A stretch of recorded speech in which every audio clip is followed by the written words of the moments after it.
Let's go, New Orleans Saints fans. I need your help. Do you believe day one Spencer Rattler should start over Derek Carr?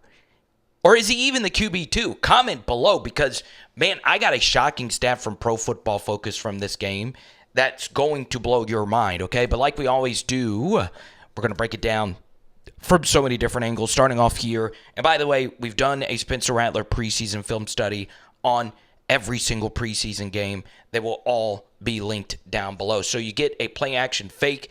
Look at the play action fake, getting these linebackers to bite like fish on a bait. And now Rattler's got to throw a good ball on the end breaker. This is a really solid route right here by Bub Means. And this isn't the best throw. It is a little bit behind him. Throw it on his chest. He can run with it, but I also understand throwing it slightly behind him to protect it from that backer. But good throw to get things started for a first down. So this was a little bit earlier in the drive. Get a play action. As a play action, you got a pre-snap motion here. Once again, it is a little something for a lot of these rookie quarterbacks to get used to, playing under center, play action fake. But look at how far these linebackers and everyone bites on the play action fake. It gives you so much more space to throw this in breaker right here. And Rattler throws a really, really good ball.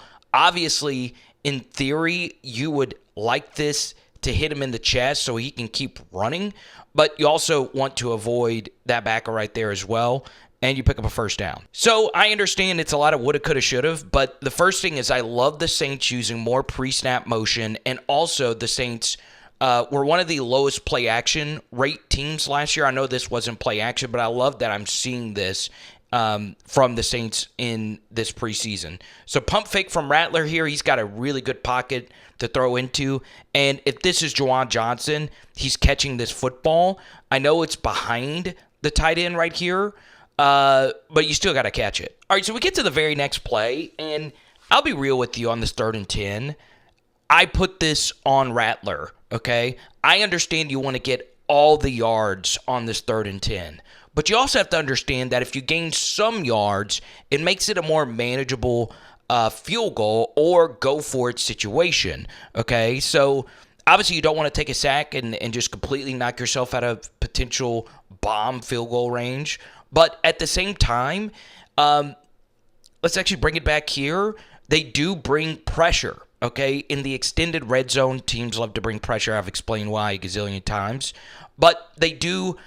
without pre-snap, any indication, they actually do bring a lot of pressure, not one but two linebackers. So if that's the case, then this is where you probably want to go with the football, okay? But because it was tough seeing those blitzers, it's okay that he decides to work backside to his big target, Equanimeous St. Brown. I always butcher that. So Spencer feels pressure here. He decides to bail out and give himself a better angle to throw this football to St. Brown, and he does eventually get it there. So, yeah, I would have preferred him throw the shallow cross. It's a very difficult throw to get there, but I also don't mind him going here either versus man coverage, and it makes it a manageable 4th down. All right, 1st and 10. I love this decision by the Saints being aggressive on 1st down. This is a heavy box in the I formation, so let's play action fake and see if we can get a deep shot, okay? And once again, it is cut off. The tight end is absolutely swallowed whole, and it looks like he's trying to run this way against the leverage of this DB, so that's just not going to be open. This shallow cross isn't open, and I'm guessing the deep shot is also not open either, but he gets good protection. That's a good rep by Penning to just wash this guy upfield, and Rattler... 2 hands on the football. Obviously, no turnovers like the San Francisco game. No fumble recoveries. And now he is just going to take off and run with this. This is really, really, really good quarterbacking right here. And just gain as many yards as you possibly can. Little pump fake. Don't want to take a hit. Just get out of bounds. And he does just that. And he does end up taking a pretty decent shot. So Bub Means has had some hype this offseason, the rookie out of Pitt.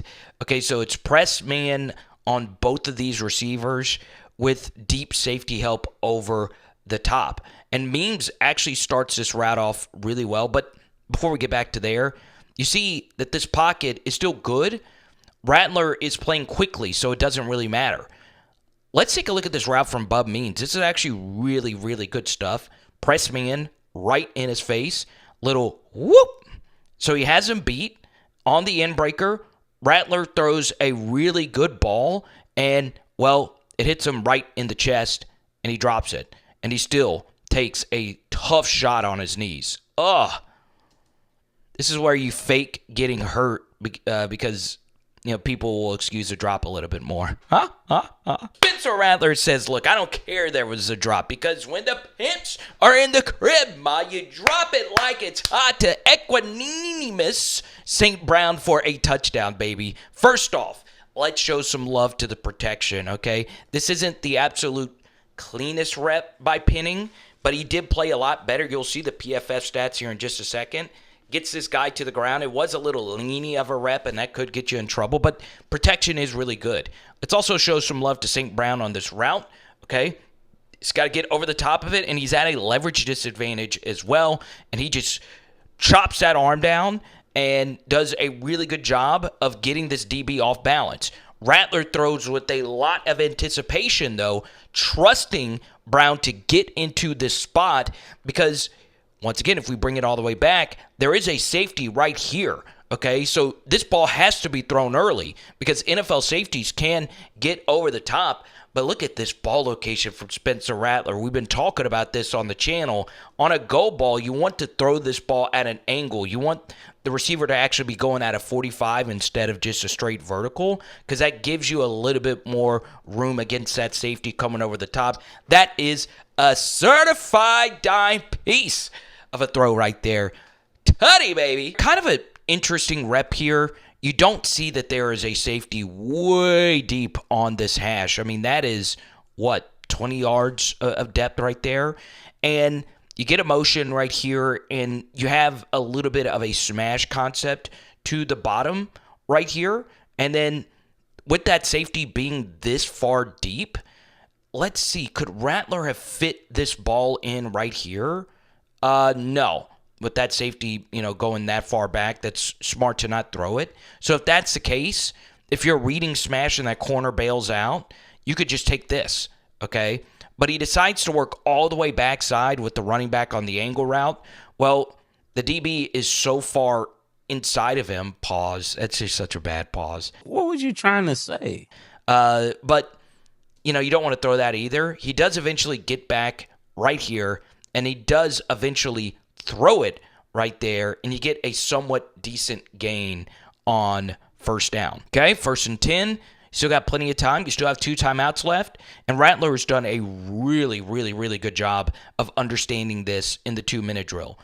Not everything needs to be deep. Your running back is oftentimes your bestest best friend on the 2-minute drill because they don't really account for it, and he gets out of bounds here. All right, so let's move ahead here. Another little high-low concept. This play was just dead. Unless this guy got open over here, I really don't know if there was anything at all open. Okay, tight end check down isn't open. Running back falls on his own, and this guy's covered, and the deep corner was just eaten alive by this DB, okay? Maybe Rattler was late on this. I don't know. But there was just nothing open. This isn't a Rattler play, but if you are a Saints fan, you're going to see a lot of outside zone, right? Coming in, Kubiak coming over from the 49ers, which is just outside handoffs. And I want you to see how horizontal the steps are from these linemen here, okay? Normally when you think of offensive linemen, you think piling defensive lineman backwards, but this step is almost just perpendicular to that of the 10-yard line here, and that is very interesting, this zone blocking scheme. This actually isn't that bad from the end other than not keeping his outside shoulder free and actually making this play, but Saints were still able to get to the edge here and score on this. Really good blocking down the field here as well. So you are going to see a lot of this next year with the Saints. All right, 3rd and 2. Saints are in empty with the tight end here, staying in to block. And there would. It looks like this is just a straight go route from A.T. Perry. The safety is just so far back. There's just nothing you could really do about that. So Rattler sees this space on this 3rd and 2 and says, F it, I'm just going to take it myself. 2 hands through the line of scrimmage, and he picks up this first down. Good job on him not sliding because he would have been short of the line of game. Just fall down, pick up the first. So Rattler has played quick throughout this offseason, and this is something he's done a really good job of. If this corner is locked in on the receiver, just hit the simple, out to the upfield shoulder, and let's see if we can make some plays off of this. That's a good job by 14, just getting upfield and picking up the first down. All right, so we get to here, and I saw some say, well, if this was Derek Carr, we would be complaining about an underthrow here. And the answer to that is you're probably right. So play action, very, very deep drop.